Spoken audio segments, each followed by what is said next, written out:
หน้า11ตั้งแต่สาธุพันเตติโขราชาอาชาตสัตตุวิสกรรมุนานิมมิตสัทธิสังสุวิพัตตาพิติธรรมพระโปสานางนานาวิธามาลากรรมลตากรรมวิจิตังอภิภวันตะมิวะราชาภวนวิภูตังอวสหันตะมิวะเทววิมานาสิริงสิริยาเป็นต้นไปพระเจ้าอาชาติศัตรูทรงรับสั่งว่าได้เจ้าข้าดังนี้แล้วรับสั่งให้สร้างมณฑปที่มีเครื่องประดับอันเป็นสาระซึ่งควรทัศนา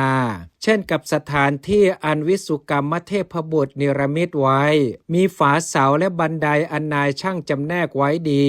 วิจิตรด้วยมาลากรรมและลดากรรมนานาชนิดราวกะว่าจะครอบงำเสียซึ่งสมบัติแห่งราชมนเทียนของพระมหากษัตริย์ดุจประหนึ่งว่าจะย่อเย้ยสิริแห่งเทพวิมานปานประหนึ่งว่าเป็นสถานที่อาศัยอยู่แห่งสิริดุจท่าเป็นที่ประชุมชั้นเอกของเหล่าวิหกคือไนยนาแห่งเทพดาและมนุษย์และประดุจสถานที่รื่นรมในโลกอันเขาประมวลจัดสรรไว้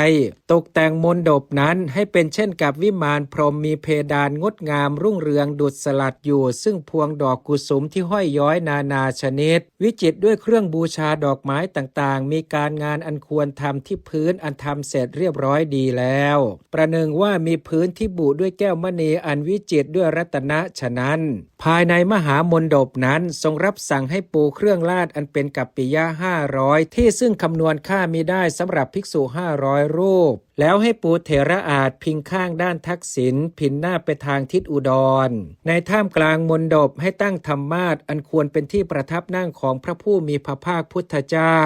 พินหน้าไปทางทิศบูรพาและทรงวางพัดวีชนีอันวิจิตรด้วยงาไว้บนธรรมาสน์นั่นแล้วรับสั่งให้พเดียงแก่ภิกษุสงฆ์ว่าท่านผู้เจริญกิจของข้าพเจ้าสำเร็จแล้วดังนี้